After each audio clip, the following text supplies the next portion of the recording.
President Trump, who previously announced plans to pull the United States out of the 2015 Paris Climate Agreement, was not invited to a summit of world and business leaders in the French capital this week to address global warming, but his presence loomed large. The 2015 accord was front and center at the summit Tuesday, aimed at giving the agreement a boost and the financing to combat global warming. Nations and business leaders pledged their commitment to the accord without Trump. On Tuesday, top international figures lined up to describe Trump's decision as wrong-headed and playing politics with the planet. Donald Trump may have pulled out of Paris, but not the American people, former U.S. Secretary of State John F. Kerry added. Kerry said many Americans remain absolutely committed to the Paris Accord. He said 38 states have legislation pushing renewable energy and 90 major American cities support the agreement. Former United Nations Secretary General Ban Ki-moon also criticized Trump, saying the president had taken a politically short-sighted, economically irresponsible and scientifically wrong decision. Others, including business leader Michael Bloomberg and former California Gov. Arnold Schwarzenegger, insisted the world would shift to cleaner energy and reduce emissions whether Trump and his administration agreed or not.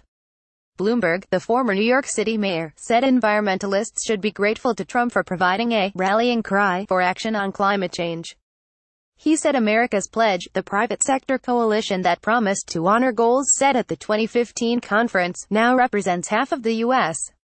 economy. More than 50 heads of state and government are taking part in the summit. Financial pledges need to flow faster through a more aligned system and make a difference on the ground, said Fijian Prime Minister Frank Bainimarama, whose island nation is threatened by rising sea levels.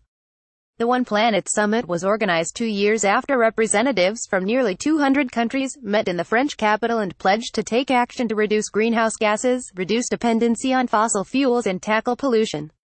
The agreement involved voluntary commitments that were to be reviewed every 5 years.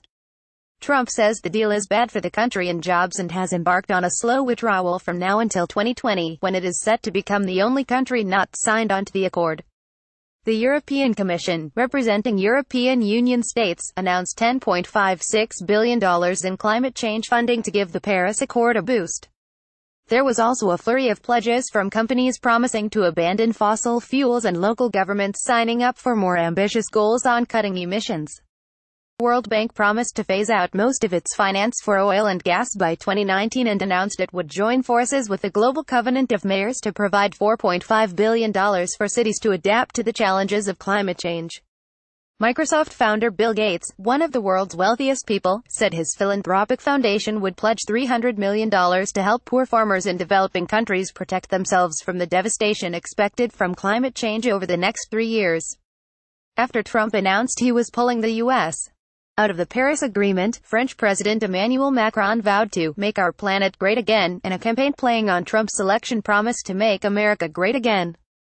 On Monday, Macron awarded 18 climate scientists, most of them based in the U.S., multi-million euro grants to relocate to France for the rest of Trump's term. The Make Our Planet Great Again grants are part of Macron's efforts to counter Trump on the climate change front. Macron announced a contest for the projects in June, hours after Trump declared he would withdraw the U.S. from the climate accord.